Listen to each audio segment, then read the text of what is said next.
Assalamualaikum warahmatullahi wabarakatuh.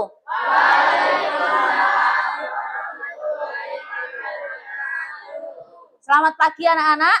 Pagi luar biasa. Bagaimana kabar kalian hari ini? Alhamdulillah luar biasa. Oke, sudah sarapan semuanya?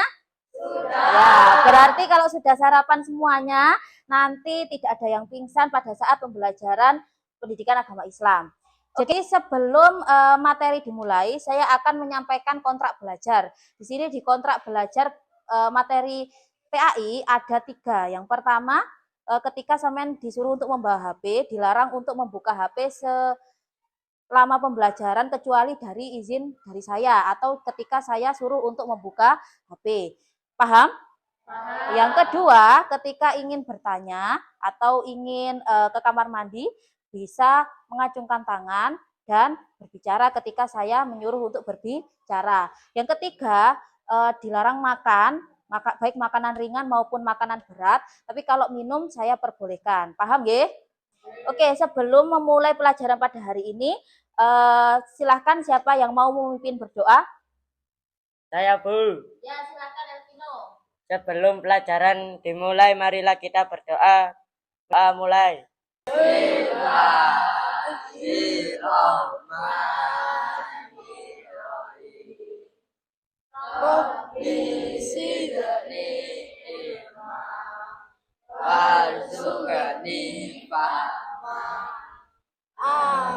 Oke, sesudah kita berdoa tadi, sekarang waktunya kita untuk membaca surat-surat pendek yang berkaitan dengan materi hari ini. Silakan anak-anak membuka Al-Quran digitalnya di handphone atau di gadget.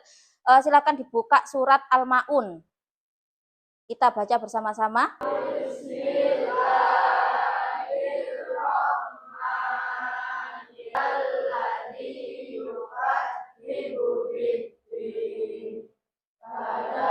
Nah, itu tadi tadarus bersama Quran surat Al-Ma'un ayat 1 sampai 7. Nah, pada hari ini kita akan belajar tentang sholat dan dzikir. Apakah kira-kira tadi yang sampean baca surat Al-Ma'un tadi ada hubungannya dengan materi hari ini yaitu sholat dan dzikir? Ada. Nah, sekarang siapa yang bisa menghubungkan apa materi hari ini sholat dan dzikir dengan surat yang tadi dibaca? Apakah ada yang bisa? Silahkan. Ya, silahkan Firman. Perkemahan ayat 45. Maka celakalah orang yang sholat. 5. Yaitu orang-orang yang lalai terhadap sholatnya. Oke, beri tepuk tangan untuk Firman. Oke, itu tadi yang dijelaskan oleh Firman bahwasanya orang yang celaka itu bisa saja orang yang sholat. Jadi nanti tidak semua orang yang sholat itu tidak akan mengalami celaka atau tidak akan semuanya masuk surga.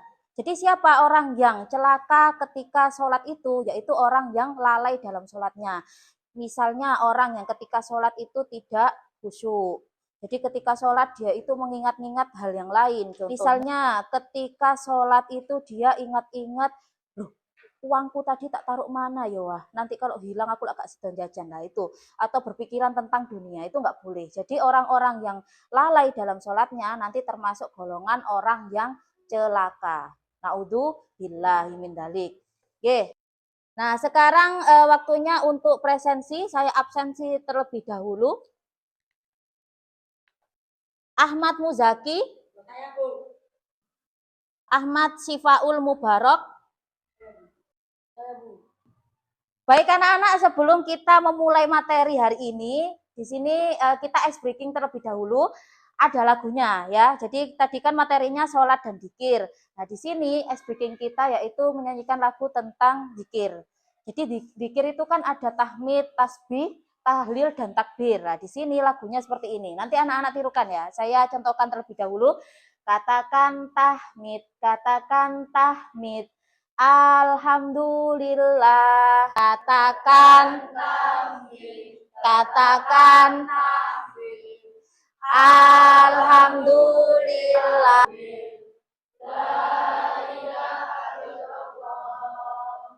Katakan takbir. Allahu Akbar. Tepuk tangan.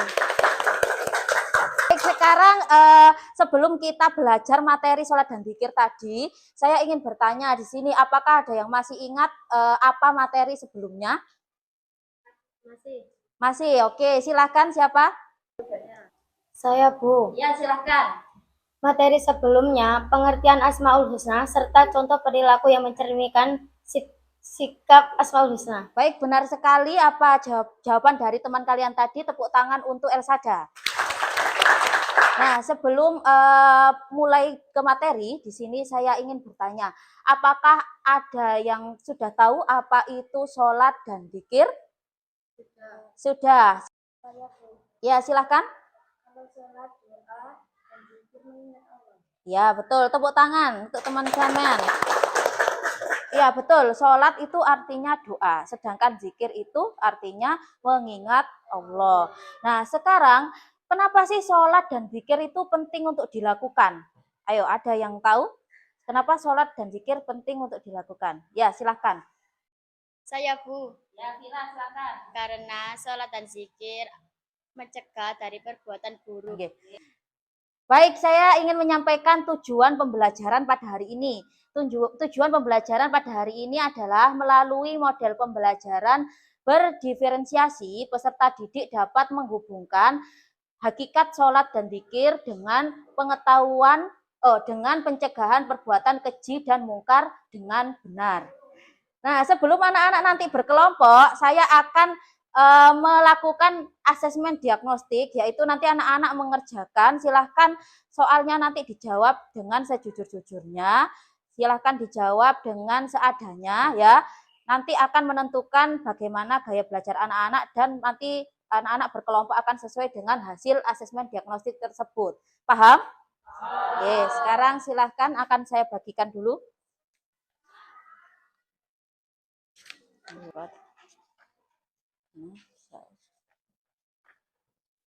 Baik, anak-anak sudah menerima lembar asesmen diagnostik semua?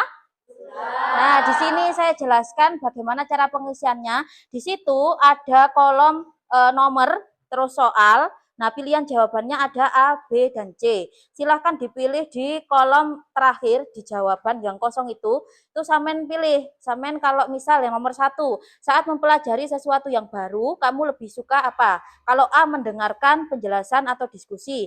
Kalau B, melihat gambar, diagram, atau video. Yang C, mencoba langsung atau mempraktekkan sendiri. Misal, sampean suka melihat gambar, berarti di kolom jawaban ditulis B. Ya, atau misal sampean lebih suka mendengarkan saja, berarti ditulis A. Begitu sampai nomor 6. Nggih, paham? Nggih, silahkan dikerjakan.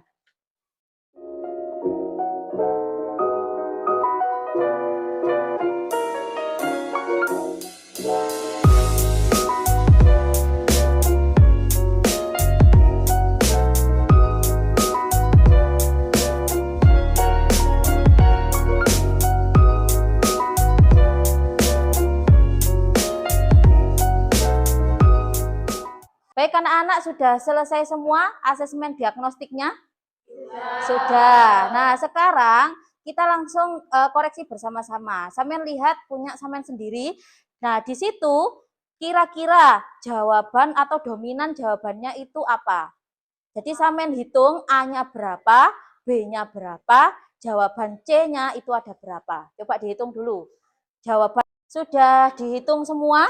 Sudah. Nah, sekarang silahkan dilihat. Kalau hasil jawaban dari asesmen sampean tadi banyakkan jawaban A, berarti sampean gaya belajarnya adalah auditori. Atau kalau kebanyakan jawabannya adalah B, itu gaya belajar visual.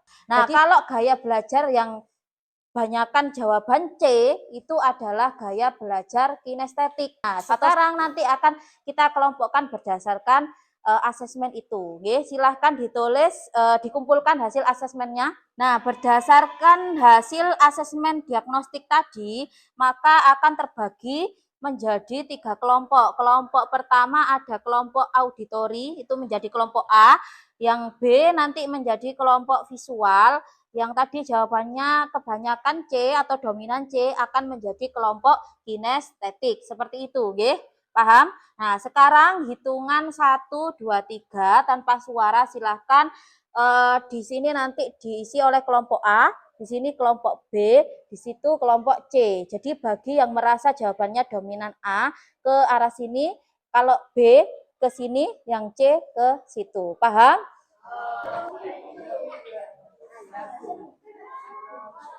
Oke, sudah berkumpul ke kelompoknya masing-masing? Nah, sekarang saya jelaskan tugas diskusi kelompoknya.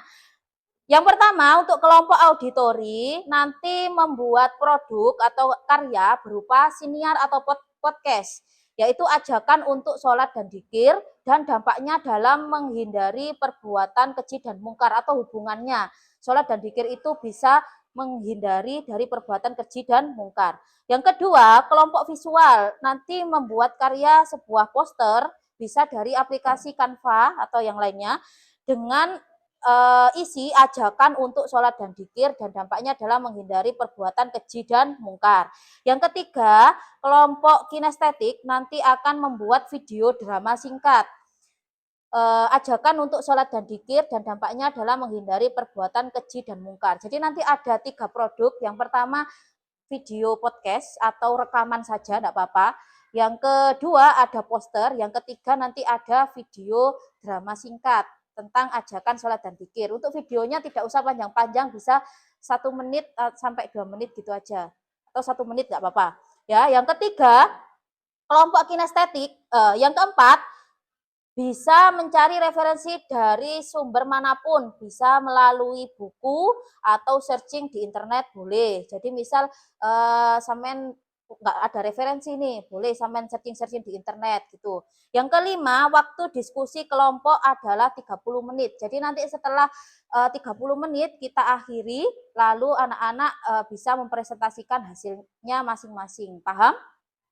Oke, sekarang silahkan untuk mulai berdiskusi dengan kelompoknya masing-masing dan membuat produk.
Baik, sudah selesai semua anak-anak tugasnya?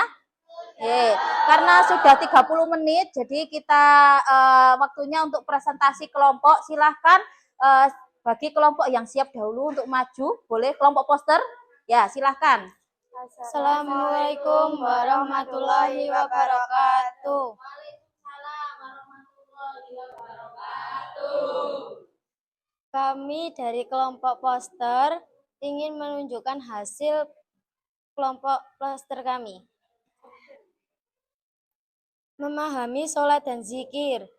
Sholat adalah ibadah yang dilakukan umat Islam yang mencakup berbagai gerakan dan bacaan, dimulai dengan takbir dan diakhiri dengan salam. Zikir, perbuatan peningatan dan memuji Allah Subhanahu wa taala secara terus-menerus, baik dalam hati maupun dengan Oke, beri tepuk tangan untuk kelompok poster. Nah, ini hadiah ya untuk kelompok poster. Terima kasih. Silakan duduk, oke? Oke, tadi sudah presentasi semua kelompok. Sekarang waktunya untuk evaluasi. Silahkan klik di Google joinmyquiz.com. Lalu masukkan kode yang ada di papan 188028. Oke, silahkan dimasukkan kodenya 3.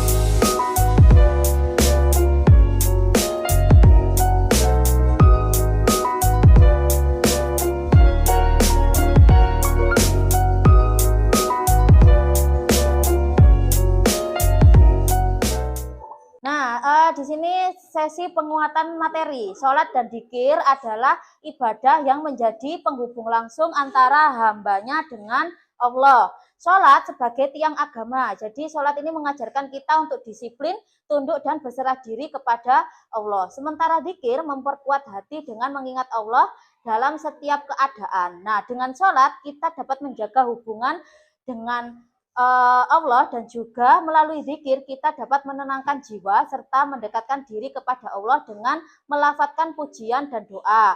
Kedua amalan ini saling melengkapi menjadi sumber ketenangan batin dan kekuatan dalam menjalani kehidupan sehari-hari. Selanjutnya ada yang bisa memberikan kesimpulan apa materi dari hari ini? Silakan Anwar. Kesimpulan hari ini adalah sholat dapat menghindari dari perbuatan keji dan mungkar. Oke. Baik, tepuk tangan untuk Albar.